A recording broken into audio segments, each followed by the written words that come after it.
14, verso de número 6. Eu quero fazer uma reflexão com vocês. Só vou usar a primeira parte. Disse-lhe Jesus: eu sou o caminho. Repita comigo: eu sou o caminho. Isso. Vamos lá. E disse-lhe Jesus. Repita: disse-lhe Jesus. Eu. Isso aí, vamos lá. Fala tudo. Disse Jesus: eu sou o caminho. Feche os seus olhos. Senhor nosso Deus e Pai, muito obrigado por Tua palavra, fala conosco. Usa-me como um canal de bênção nesta hora, pelo poder do nome de Jesus. Amém, glória a Deus. Amém? Eu quero te mostrar duas coisas neste versículo. A primeira foi a frase que lemos. Disse-lhe Jesus: eu sou o caminho. Mas nesse mesmo texto, nós também temos o destino deste caminho. O final do texto diz: ninguém vem ao Pai senão por mim. Então nós poderíamos dizer o seguinte: o destino é o Pai e o caminho é Jesus. Jesus é o caminho para o Pai. Hoje nós não vamos falar da verdade, nós não vamos falar, certo? Da vida. Simplesmente nós vamos ver o caminho rapidamente. A primeira coisa que é importante nós entendermos é o que Jesus está usando por base para fazer esta afirmação. Todos que ouvem Jesus sabem que Ele não está se referindo a qualquer caminho. Sabe que Jesus está se referindo ao caminho no deserto. Aliás, a maior parte dos trajetos percorridos pelas pessoas de longa distância era no deserto. Então, quando Jesus diz: eu sou o caminho para o Pai, a primeira coisa que nós devemos perguntar para nós mesmos é se nós estamos interessados em ir para onde Jesus se diz ser o caminho. Porque não há nenhum interesse para fazer esta afirmação. Caminhar em Jesus, se ele não tiver o intuito de ter Deus como destino. Então Jesus está dizendo: eu sou o caminho onde? No deserto. E qual é o problema de um caminho no deserto? É que se ele não for trilhado de forma correta, ou seja, se alguém errar o caminho, a morte é certa. O povo, quando sai do Egito, sai para ir para a terra da vida, a terra que mana leite e mel. E eles erram o caminho. Eles vão peregrinar durante 40 anos no deserto. E eles só não morrem por causa da provisão divina da água e do alimento. Ou seja, errar o caminho, a morte é certa. Quando Jesus disse: eu sou o caminho para Deus, usando a figura do caminho no deserto, não se pode errar. E a segunda coisa que nós podemos ver nessa expressão caminho é: não existe caminho. Essa expressão caminho só pode ser usada por um trajeto cujo qual já foi percorrido. Tá certo? Se o trajeto não foi percorrido, ele não pode ser chamado de caminho. Para que a palavra caminho seja empregada, alguém tem que ter trilhado. Por exemplo, Moisés traz consigo a tipificação do Cristo no Velho Testamento. Ele é um libertador que entra na opressão egípcia para tirar o povo para a libertação. Mas você observa na história dele que quando ele mata o egípcio, o que ele vai fazer é percorrer o caminho do deserto até Midian. Moisés é alguém que vai trilhar aquele trajeto para fazer um reconhecimento do caminho, então ele volta, tira o povo, mas quando ele sai com o povo, ele já tem noção do que percorrer, porque ele conhece o caminho. Então Jesus está dizendo, olha, eu sou o caminho, tá certo? Para onde? Para o Pai. Ninguém vem ao Pai, senão por mim. Tá certo. Por que é importante essa visão? Porque se errar o caminho é morte. Não tem uma outra possibilidade. E o que ele está dizendo, eu vou percorrer. Se o contrário da morte é vida, o que ele está dizendo é, eu vou percorrer este caminho para depois conduzir você. Por isso que Jesus faz o trajeto do túmulo e não fica lá. Por isso que ele faz o trajeto da morte, mas a morte não o vence. Na verdade, ele está descrevendo, eu tenho autoridade para me tornar o caminho. Eu sou capaz de guiar vocês em segurança. Mas aí vamos a uma outra pergunta. Tem algum outro caminho? Porque se tem duas pessoas que fazem a mesma coisa, se tem duas pessoas que vendem o mesmo produto, se tem duas empresas que fazem a mesma coisa, eu posso fazer uma boa pergunta. Por que comprar com você? Por que você? Então Jesus disse, eu sou o caminho. O caminho para onde? Para o Pai. Errar o caminho é morrer. E eu tenho autoridade para dar vida, porque percorri o caminho da morte e a venci. Mas agora vamos a uma frase normalmente dita de forma popular: todos os caminhos levam a Deus.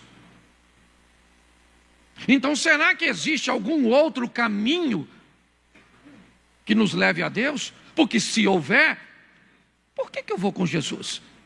Por que não a Maria? Por que não, o islamismo? Por que não? Se tem outro caminho, alguém tem que me explicar. Por que é que eu vou percorrer esse? Então Jesus disse de uma forma muito categórica: não há outro caminho além dele. Em nenhum outro nome há salvação. Ele é único e suficiente para nos salvar. Então por que ele? Porque não há outra forma. Ninguém além dele venceu a morte. Ninguém além dele pagou o preço. Então quando ele diz eu sou o caminho, eu sou o único. Não tem outra forma de se chegar ao Pai. Você pode ir para qualquer outro lugar usando outro caminho, mas o único caminho que leva ao Pai, certo? João 14, é Jesus.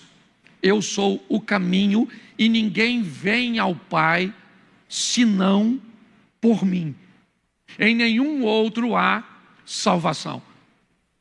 Jesus está explicando isso de uma forma muito importante. Mas nós ouvimos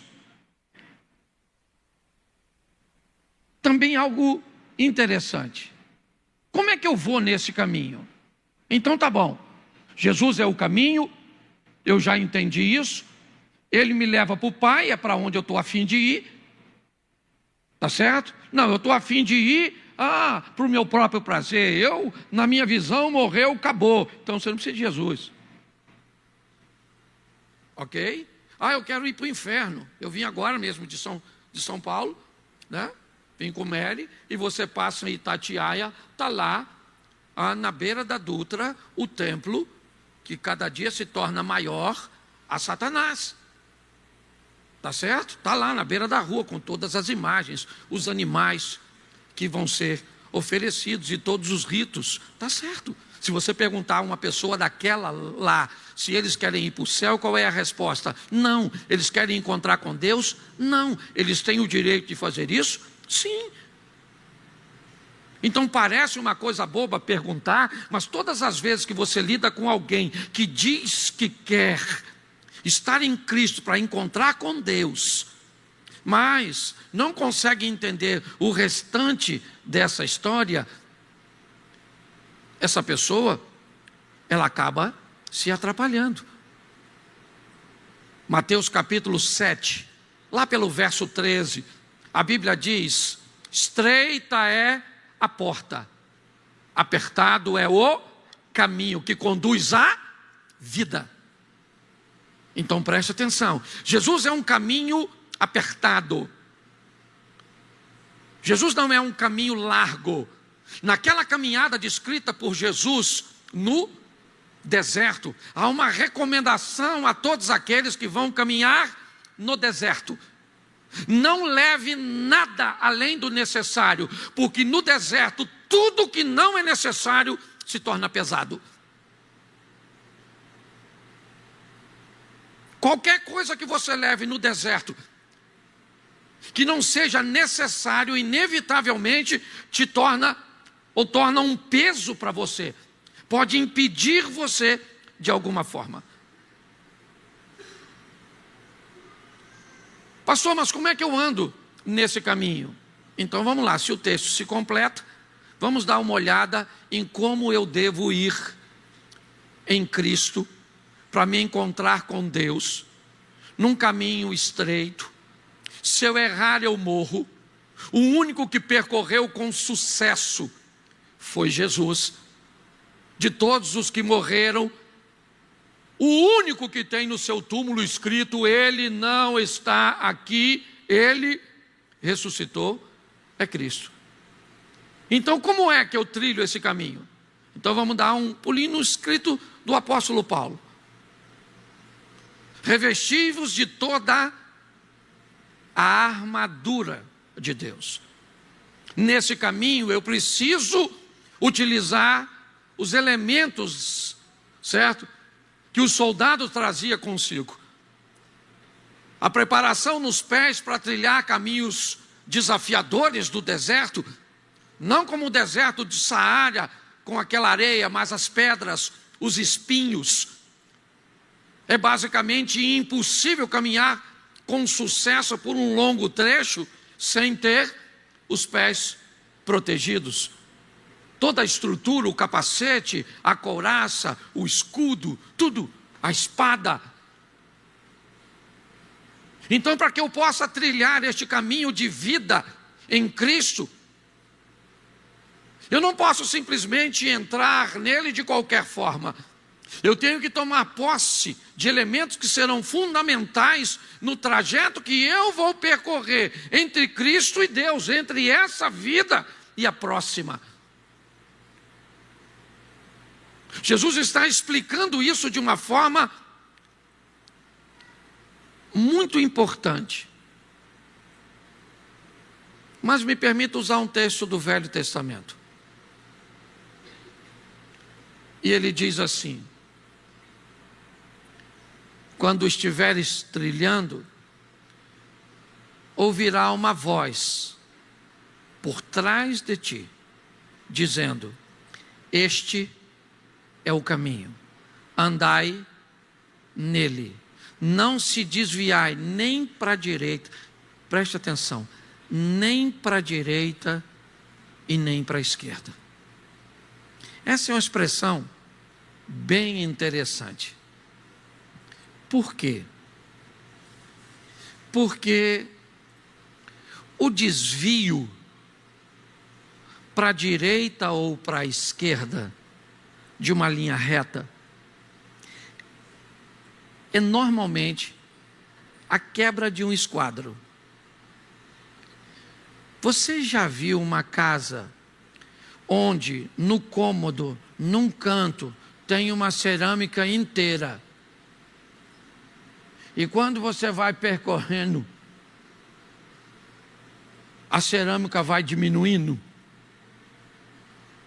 Você já notou isso? Às vezes, é um troço absurdo, mas acontece. Você sabia que dependendo da distância, o começo do desvio foi 1 centímetro? 1 centímetro que não parece nada aqui, nada. O que é 1 centímetro aqui? Nada. Coloque fora do esquadro 1 centímetro aqui, daqui no final daquela parede. Eu vou te dizer, se você tiver uma linha reta aqui, ó, retinha, e desviar 1 centímetro aqui, provavelmente nessa distância até ali, vai dar quase 50 centímetros.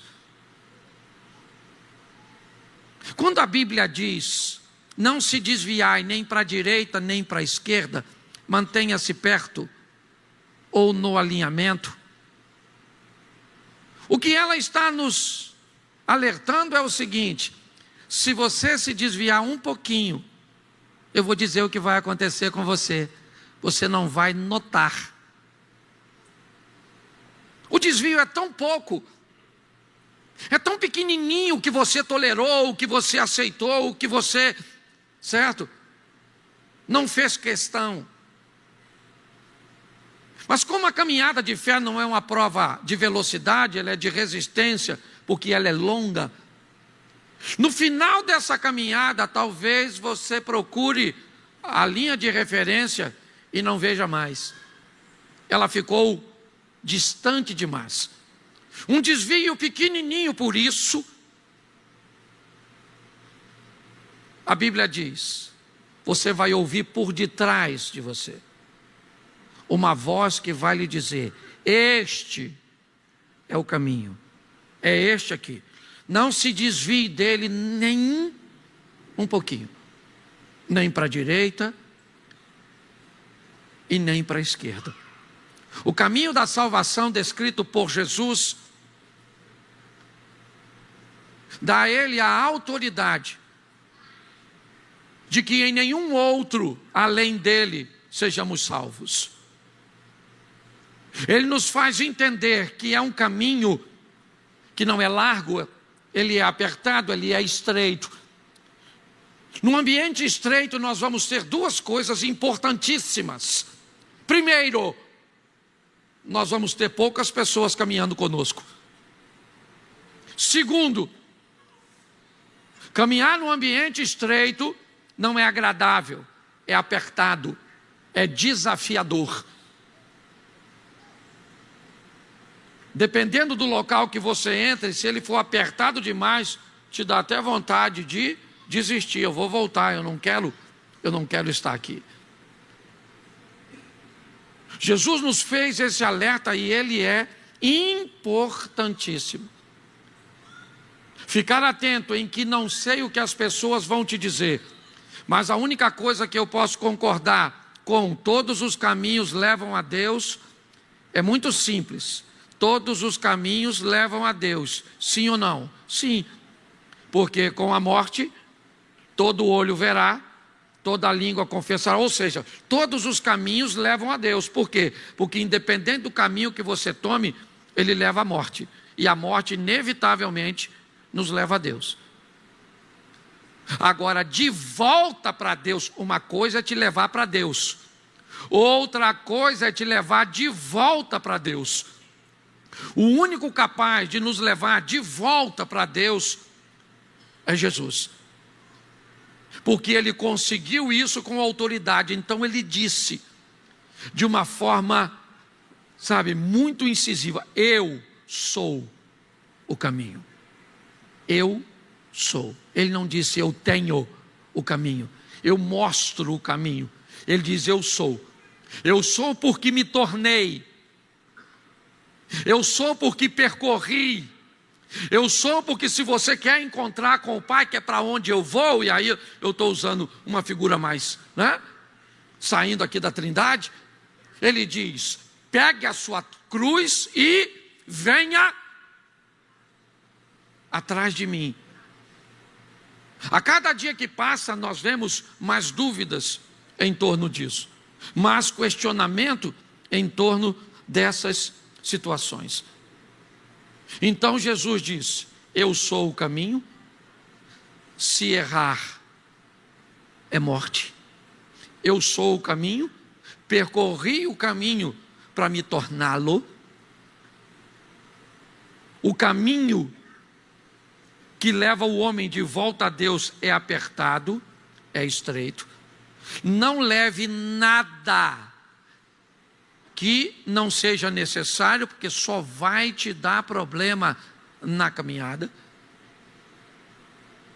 Entenda que poucas pessoas vão caminhar com você,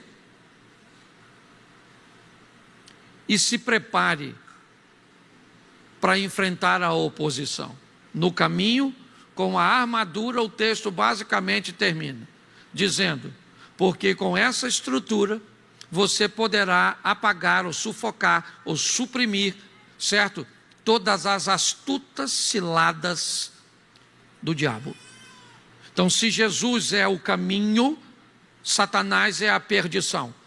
Se Jesus é a luz, ele é as trevas. Se Jesus é a vitória, ele é a derrota. Se Jesus é a vida, ele é a morte. Nós temos inevitavelmente, goste você ou não, um adversário.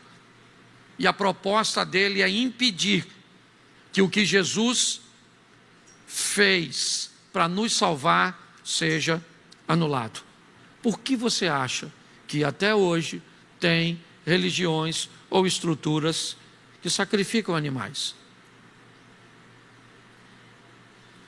Simplesmente porque é uma forma de dizer que o sangue de Jesus não vale nada. Certo? É simplesmente a forma de descredenciar o que ele fez. Agora, se nós queremos encontrar com o Pai, e eu acredito que todos nós desejamos, todos nós queremos, a regra é simples. Ele é único e suficiente. Evite levar qualquer coisa que se torne um peso para você. Cuidado com um desvio pequeno, porque no final dessa história você pode escutar: apartai-vos de mim, maldito, eu não sei quem você é. A minha reflexão hoje tem a proposta de que olhemos para uma expressão tão simples, mas ao mesmo tempo tão profunda. Eu sou o caminho, disse Jesus. Errar. Ah, pastor, o que pode me fazer errar o caminho? Simples. Um irmão pode fazer errar o caminho. Pode.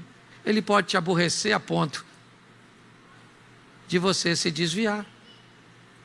A palavra desvio, né, é simplesmente sair do caminho. Aliás, essa é a conotação também da palavra escândalo. Tá certo?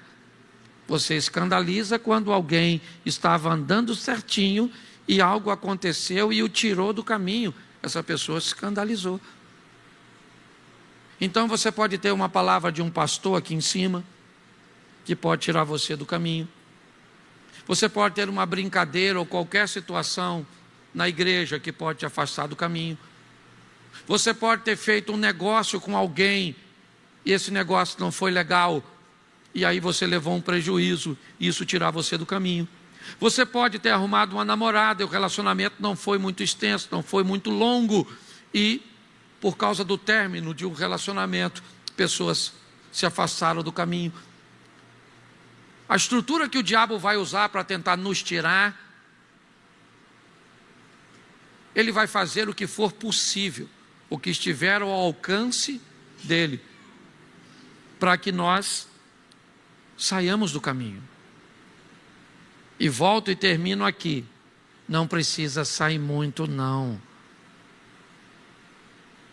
Hoje nós estávamos descansando um pouquinho e Mary pediu para assistir um filme. E aí ela disse: Cláudio, eu gosto desse filme porque basicamente não tem palavrão. Hoje você encontrar um filme que não tem palavrão e cenas de sexo, seja hétero ou homo, é a coisa mais difícil que tem. Só se for um filme gospel, certo? E aí ela me disse: Cláudio, eu gosto, porque esse filme não tem palavrão. E eu olhei para ela e disse: se nós escutamos com uma frequência muito grande, é só uma questão de tempo até nós acharmos comum, natural. Um desvio pequeno, uma coisa pequenininha, pode fazer grande diferença no final dessa história. Ele é único e suficiente Salvador. Que nada nos afaste dele. E eu vou falar para você, vai ter muita gente, vai ter muita coisa, vai ter muitas situações para tentar nos afastar desse caminho, desistir da nossa fé. Fortaleça-se no Senhor e na força do seu poder. Que a vara e o cajado do Senhor estejam ao seu lado. Que o Espírito Santo seja o nosso companheiro. Que se cumpra em nós: 1000 cairão ao nosso lado, 10.000 à nossa direita, mas nós não seremos atingidos. Porque o Senhor dará ordem aos seus anjos a nosso respeito. A Bíblia diz: aquele que perseverar até o fim receberá a coroa da vida. Todas as propostas do Apocalipse são apenas para um grupo de pessoas: os vencedores. Ao que vencer será vestido de vestes brancas, ao que vencer receberá uma pedra, ao que vencer será feito coluna, ao que vencer comerá da árvore da vida. É o que vencer, o que vencer, o que vencer e o que vencer, e nós venceremos pela misericórdia, pela graça de Deus e pela proximidade com o Senhor. Você pode ficar de pés neste momento. Que nada nos separe do amor de Cristo. Quando o apóstolo Paulo escreve isso, ele sabia o que estava dizendo, certo? Nada, nem a altura, nem a profundidade, nada vai nos separar do amor de Cristo. Feche os seus olhos. Graça e paz a todos, amém? Bom, deixa eu agradecer tudo aquilo que está sendo feito. E eu digo para vocês que com esta família eu tenho uma dívida impagável. Na verdade, essa foi a igreja que me consagrou pastor, e Monte Oreb faz parte da minha história. Eu quero que você abra a sua Bíblia no livro dos Juízes. Foi uma palavra que Deus colocou no meu coração ontem, no capítulo 6, a partir do verso 1.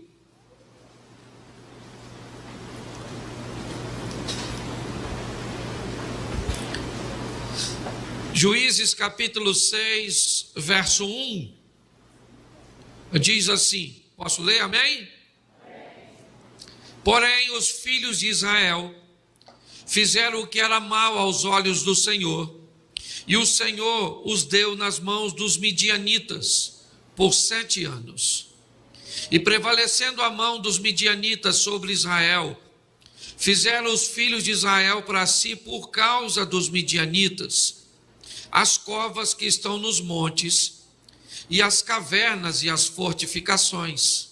Porque sucedia que, semeando Israel, os midianitas e os amalequitas, e também os do Oriente, subiam contra ele, e punham-se contra ele em campo, destruíam os frutos da terra, até chegar a Gaza, e não deixavam mantimento em Israel, nem ovelhas, nem bois, nem jumentos, porque subiam com seus gados e tendas, e vinham como gafanhoto, em grande multidão que não se podia contar, nem a eles, nem os seus camelos, e entravam na terra para destruir. Assim, Israel empobreceu muito pela presença dos midianitas. Então, os filhos de Israel clamaram ao Senhor, e sucedeu que, clamando os filhos de Israel ao Senhor por causa dos midianitas, o Senhor enviou um profeta aos filhos de Israel, que lhes disse: assim diz o Senhor Deus de Israel: do Egito vos fiz subir, e vos tirei da casa da servidão, e vos livrei das mãos dos egípcios, e das mãos de todos os quantos vos oprimiam, e vos expulsei diante de vós, e a vós dei a sua terra. E vos disse: eu sou o Senhor vosso Deus, não temais os deuses dos amorreus, cuja terra as habitais, mas não destes ouvidos à minha voz. Verso 11. Então o anjo do Senhor veio, assentou-se debaixo do carvalho que está em Ofra, que pertencia a Joás, o abiezrita, e Gideão, seu filho, estava malhando trigo no lagar para o pôr a salvo dos midianitas. Olha para mim aqui, porque eu quero fazer uma reflexão com vocês, e eu vejo nessa palavra uma atualização para o que estamos vivendo num momento muito grande. O texto diz que o povo se desvia, e Deus então, com o propósito de corrigir a rota deste povo, de conduzir este povo novamente ao caminho, ele permite que tanto midianitas como os amalequitas e outros povos do Oriente fizessem uma invasão anual sobre Israel. Todas as vezes que Israel tentava se recuperar economicamente, que estabelecia uma linha de plantio, de cultivo, que conseguia obter algum gado, ovelha, seja o que fosse, essas nações vinham e saqueavam Israel. Isso aconteceu durante 7 anos. Nesse período, este povo, para se esconder da opressão e para conseguir proteger alguma coisa, para que sua família não morresse de fome, esse povo que tinha Deus como Senhor, era obrigado a ir para as montanhas e cavarem cavernas, covas, onde armazenavam um pouco daquilo que havia plantado, para que eles conseguissem sobreviver, guardando um pouco, porque o restante, os invasores levavam tudo. Foram 7 anos de opressão, de angústia, de humilhação e tantas outras situações. Quando nós olhamos para o que nós estamos vendo aqui na Bíblia, eu poderia perfeitamente aplicar em tudo aquilo que nós estamos vivendo hoje, em todo o caos que nós estamos vendo acontecer com a nossa nação, com as nossas famílias, com o nosso sistema de ensino, com as empresas e os empresários do nosso Brasil, sofrendo com cargas tributárias opressoras que buscam fazer com que um governo seja sócio dos nossos empresários, retirando deles a maior parte e pior, sem devolver nada como benefício. Olhamos toda a estrutura que vemos crescer de violência e tudo aquilo que vemos diminuir como cuidado para com os idosos, a importância, certo, do cuidado para com as nossas crianças, o que nós vemos é um ambiente que tem um único propósito, e é sobre isso que eu quero falar com você hoje: deformar a nossa mente, estabelecer um ambiente mental onde nós passamos a acreditar que o mal vai vencer e que as coisas não têm mais jeito. Olhar para esse ambiente é estabelecer um nível de cansaço e de uma exaustão profunda, de um desânimo muitas vezes para muitas pessoas que olham e diz: para que trabalhar tanto? Para que me esforçar tanto?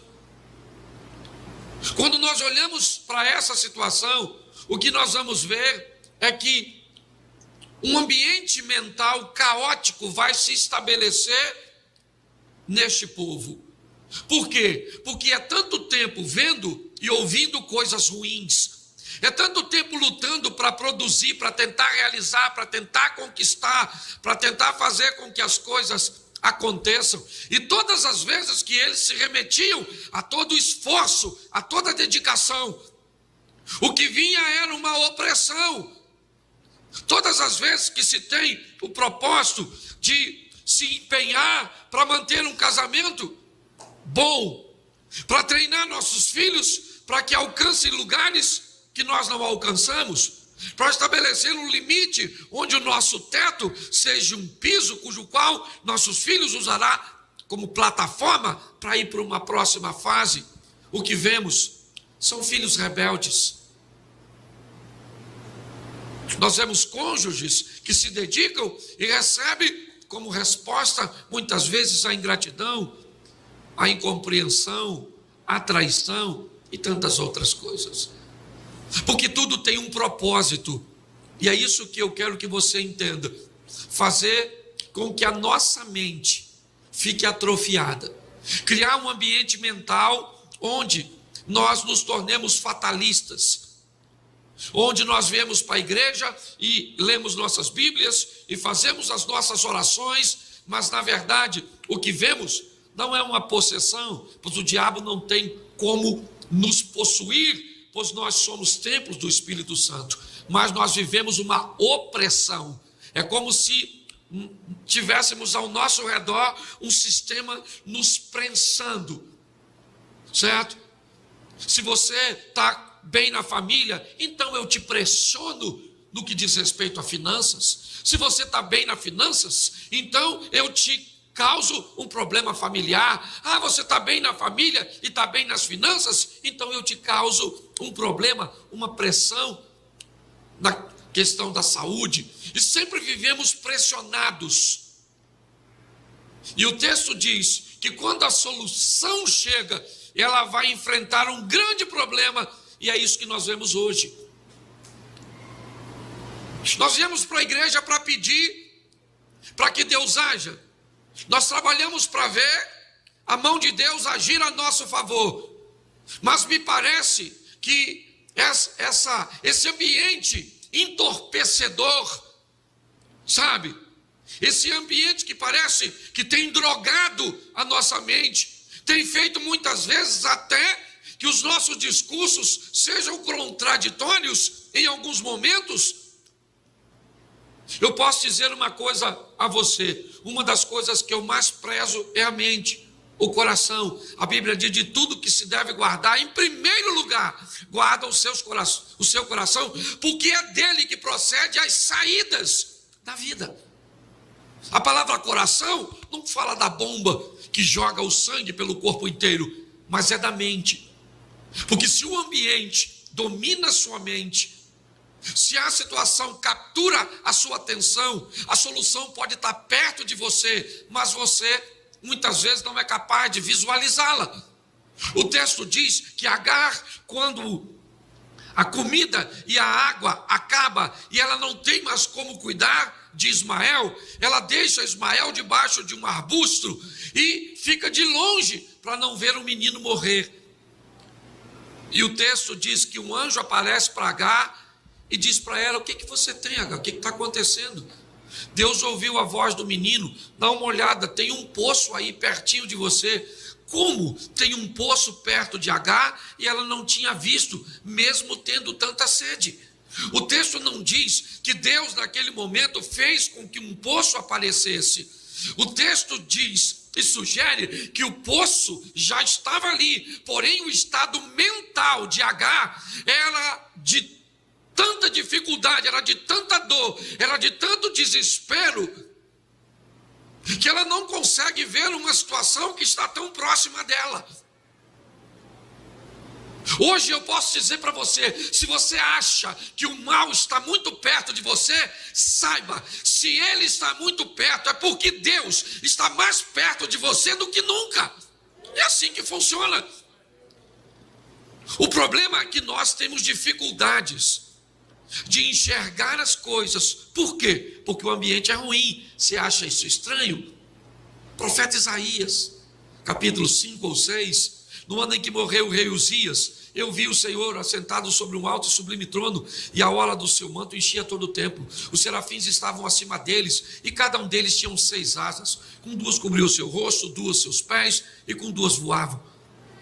E eles clamavam: Santo, Santo, Santo é o Senhor dos exércitos. Os umbrais das portas se estremeceram com a voz do que clamava, e a casa se encheu de fumaça. Aí disse eu: ai de mim, que sou um homem de lábios impuros, porque eu habito no meio de um povo de impuros lábios. O que Isaías está dizendo era: o meu convívio com este ambiente, inevitavelmente, ele me contaminou. A minha proximidade com esse ambiente de caos, ouvindo, lendo, certo? Participando de determinados grupos, vendo determinadas situações, inevitavelmente está criando em cada um de nós um ambiente mental pessimista, negativista, que inevitavelmente combate com a nossa fé. Nós oramos sim, nós lemos a Bíblia sim, mas nós assistimos os telejornais, nós observamos, certo? Aquelas notícias que dizem que aqueles que deveriam nos defender estão trabalhando para proteger a nossa nação, trabalha contra nós, contra o povo, contra a nação, contra a nossa fé. Se você quer saber uma estatística horrorosa para o Rio de Janeiro, hoje, no Rio de Janeiro, morrem mais policiais militares por suicídio do que por confronto com o tráfico. Por causa da mentalidade. A mentalidade diz: coloque viaturas. A mentalidade diz: coloque armamento. Mas a mentalidade não diz: cuide da saúde mental dos profissionais. Nós estamos enfrentando um problema sério com a mente. Virar essa chave tem sido um grande desafio para nós pastores. E o pior, com pessoas extremamente bem intencionadas. Eu já vou mostrar o que está acontecendo aqui. Eu só quero que você entenda que são 7 anos de pressão, 7 anos de humilhação, 7 anos de derrota, e 7 anos foram suficientes para fazer com que a mente daquele povo se deteriorasse. O povo que está clamando: Senhor, envia recursos, Senhor, nos dá livramento. E quando o livramento chega, o que ele vê? Uma mente que tem dificuldade de acreditar que é possível. E quem vai representar isso é nada mais, nada menos do que Gideão. Um homem que está lutando num ambiente pequeno, inadequado, um lagar. Um ambiente próprio para beneficiar uvas é o que ele está malhando, o trigo. Apertado, sem jeito, desconfortável, mas é um homem que está lutando para proteger sua casa, sua família, seus filhos. Me parece que a única força que resta nesse homem é uma força para resguardar a sua casa. E é por isso que o anjo vem até ele. E deixa eu falar uma coisa para você. Nosso Deus é um Deus de oportunidades, mas pega quem quer. Quem não quer vai ficar assistindo os outros viverem o incrível, o sensacional, o extraordinário. É assim que funciona. Você vai me dizer, seja franco, nós gostamos de ver Davi matando Golias, sim ou não? Sim ou não? Mas você acha que se Eliabe, irmão de Davi, antes de Davi chegar, tivesse dito né? Olha, você vem aqui desafiar o exército do Deus vivo. Você é um incircunciso que não tem aliança com Deus. Mas nós temos alianças, e eu vou contra você em nome do Senhor dos Exércitos, e o Senhor dos Exércitos vai botar você na minha mão. Você acha que Eliabe tinha ganho do gigante, sim ou não? Sim ou não? Sim ou não? Sim. O texto não diz em nenhum lugar que Deus mandou Davi matar gigante. Davi matou o gigante por quê? Por quê? Repita-se comigo. Quis. Repita comigo, faz questão. Diga assim, ele matou porque quis. E os outros não mataram por quê? Isso.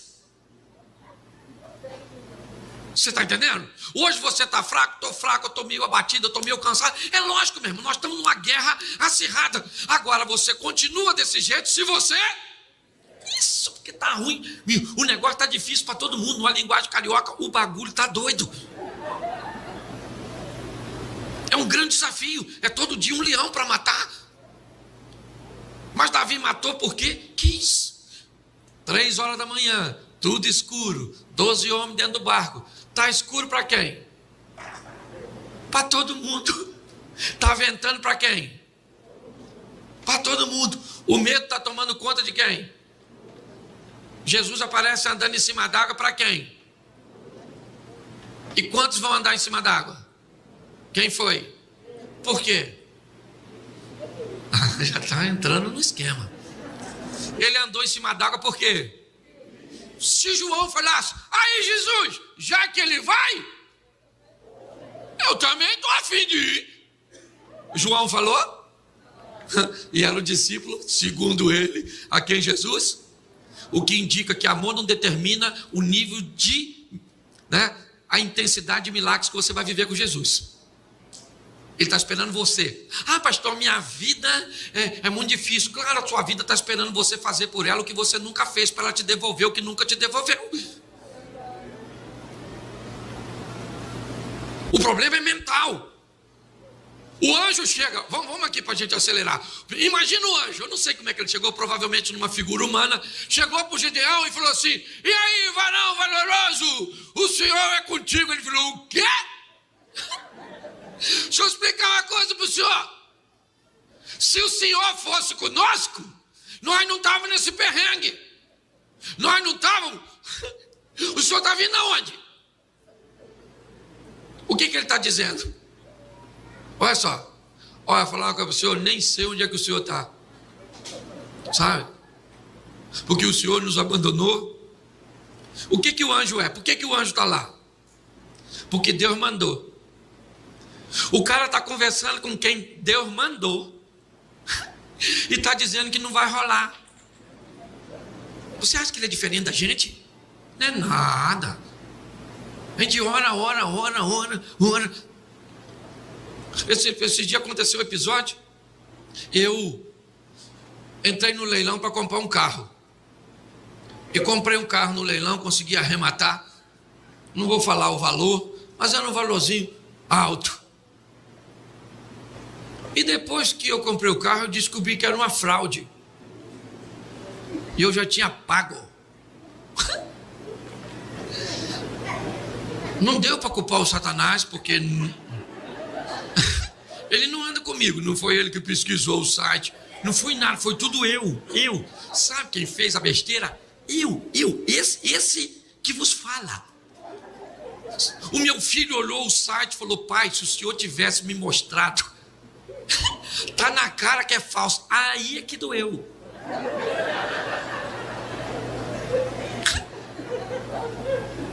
Aí eu liguei pro gerente do banco, ele falou, Cláudio, já era.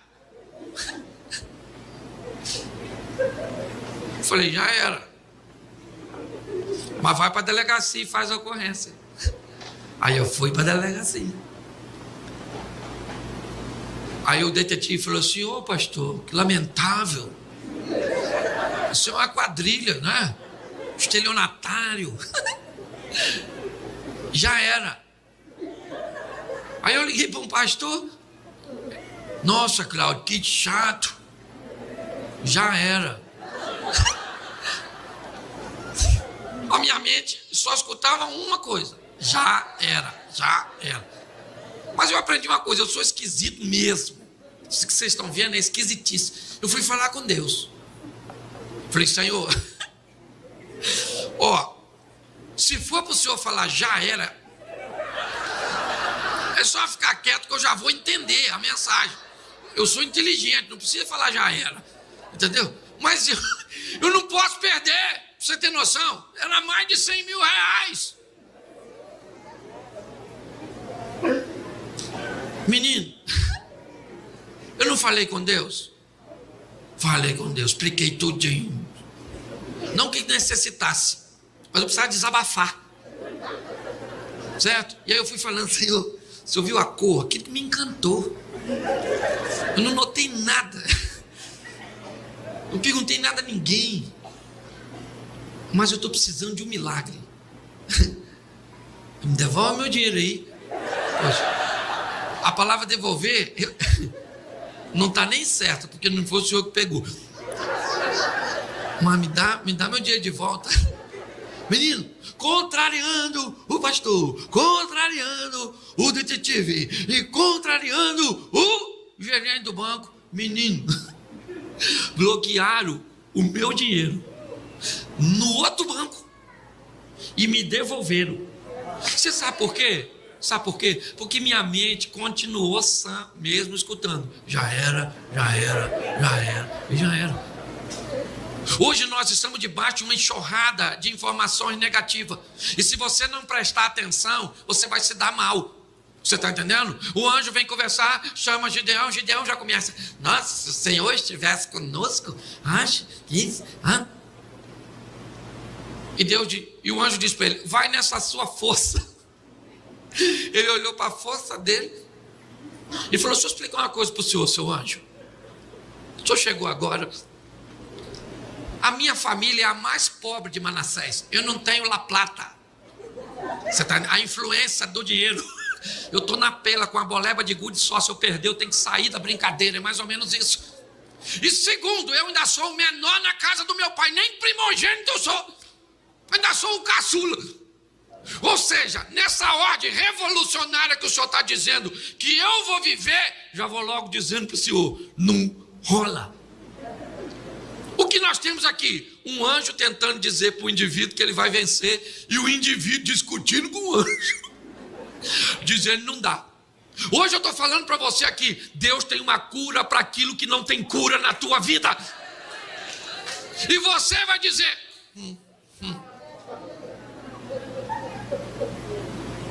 essas pastores engraçados vêm falar que o que não tem cura tem. Pois é. Mas só tem para quem?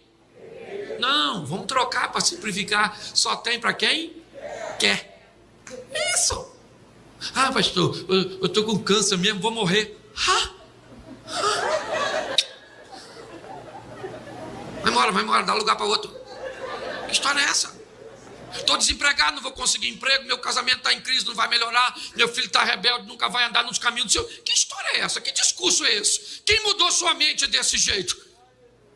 A Bíblia diz: 1000 cairão ao teu lado, 10.000 à tua direita, mas você não vai ser atingido apenas com os seus olhos. Nós estamos numa batalha, meu irmão. Então tem dia que a gente levanta para matar gigante, sim ou não? Mas tem dia que tu está fugindo de anão.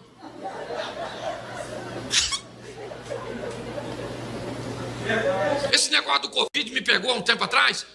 Durante 2 dias eu tinha certeza que eu ia morrer. Eu estava repartindo já minhas coisas na mente. Me peguei fazendo isso 2 dias. Depois eu falei: ô Cláudio, palhaçada é essa, Cláudio? Você vai morrer não, menino. Ou melhor, vai, mas não agora. Agora que a vida está melhorando.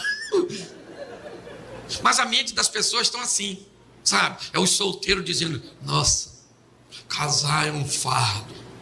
Eu não quero casar. Ah, não, querido. Procura aqui, não tem uma igreja católica aqui do lado?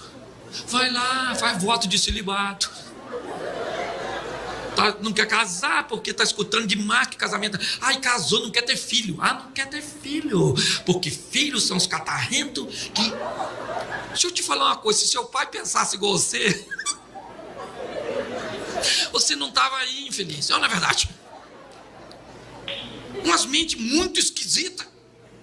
Quando eu olho para esse ambiente, o anjo está tentando convencer, ou melhor, o Gideão está tentando convencer o anjo de que o anjo está errado.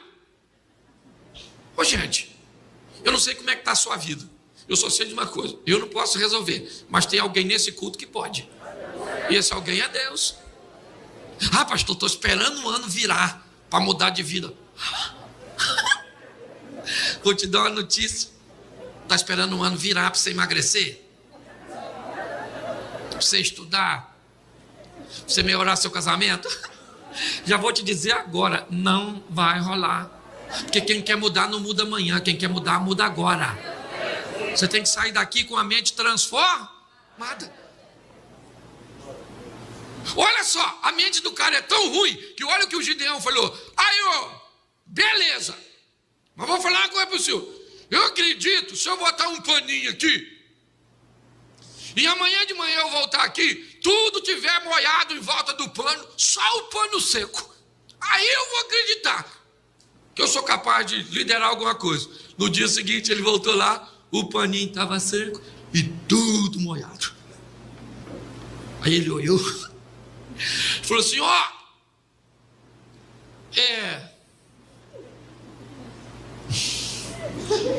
dá para molhar só o pano de hoje para amanhã?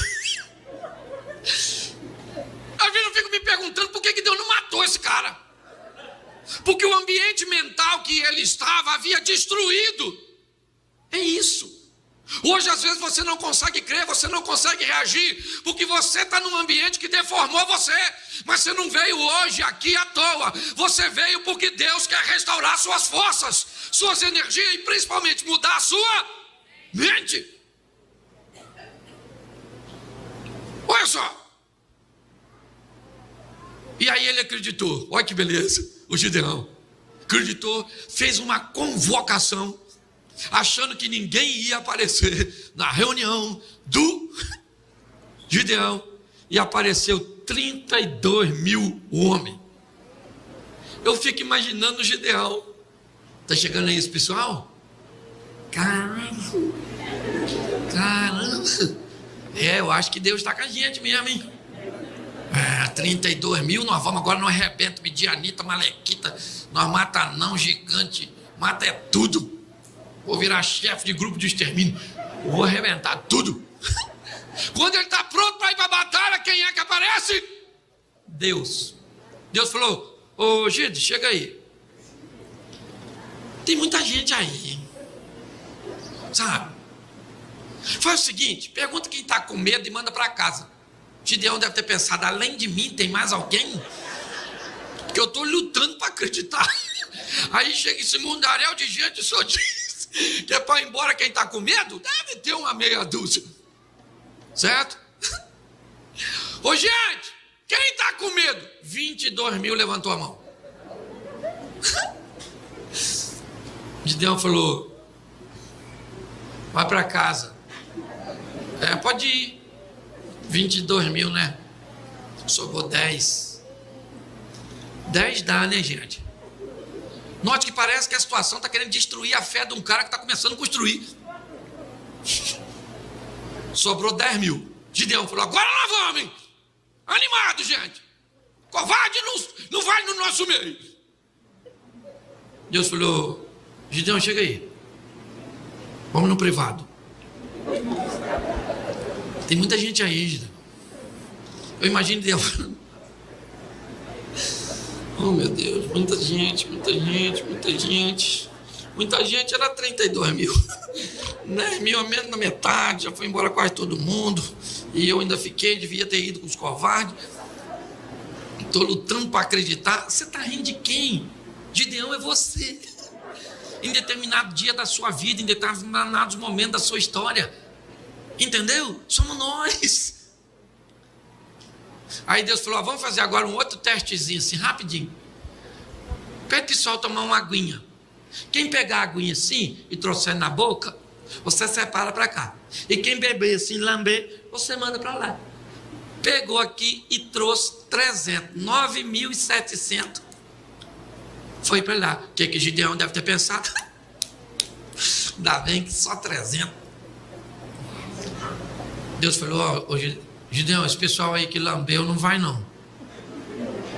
Mas foi 9.700. Pois é, você vai na batalha com 300.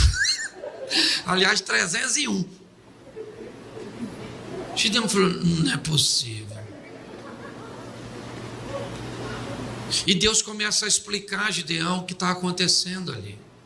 E é isso que é fascinante. Depois você lê, que eu não sou obrigado a ler tudo. Mas Deus está dizendo para Gideão: Gideão, meu propósito com você não é ganhar uma batalha. Meu propósito com você é mudar a mente desse povo. Se eu permito que você fosse com 32 mil, vocês iam achar que vocês ganharam a batalha. Se eu deixo vocês irem com 10 mil, mas como todos, até a turma que foi para casa, eles foram para casa, sim, mas eles gostariam de estar aqui defendendo suas famílias. Eles foram porque estavam com medo, ou foram reprovados no processo seletivo. Mas o que eu quero, Gideão, é mostrar para todos vocês que eu estou com vocês, e que a vitória de vocês venha de mim, que vocês não precisam ter medo, certo? Nem de amalequitas, nem de midianitas e nem de ninguém, porque a vitória de vocês vem das minhas mãos. A única coisa que eu quero é comprometimento. Gente, é o que Deus está pedindo de nós, sabe? Desde quando eu vou fazer agora 29 anos no Evangelho, eu nunca peguei uma geração tão descompromissada quanto a neste momento,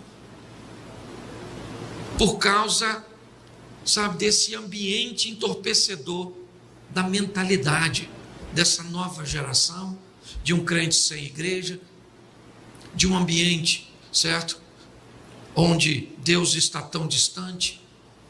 Deus está dizendo para Gideão e para mim e para você: o meu propósito é só mudar a sua mente, porque quando a sua mente muda, você leva a sua vida para outro nível. Hoje, o desafio é esse. Quando o outro nível chega, sabe, é Eliseu que vai receber a capa de Elias, e ele pega a sua capa, rasga e joga fora. Porque para Eliseu, aquela capa foi importante para aquele nível que ele estava inserido, mas agora para o próximo nível que ele ia, aquela capa não cabia mais na vida e na história dele. Muitas pessoas não conseguem mudar de nível e ir para a próxima fase, porque tentam levar algumas coisas do nível anterior para a próxima fase. Gideão vai à batalha sim e vai ganhar com 300 homens. Por quê? Porque a vitória dele vem de Deus. Hoje, falar isso para a igreja é um grande desafio. Por quê, pastor? Por causa das tentativas frustradas. O maior problema hoje de falar de fé para a igreja e do agir de Deus é a quantidade de vezes que você já ouviu isso e nada aconteceu. Você já ouviu tanto deste altar aqui, da internet, da igreja que você frequenta, que você é membro, que a vitória vai chegar, mas ela não chega, que a família vai mudar, mas ela não muda, que a porta vai se abrir, mas ela não se abriu, que as coisas vão acontecer, mas não acontecem. Então, o que está acontecendo com você agora é comparar o que eu estou te dizendo, mesmo que seja 95% de nossas ações são involuntárias.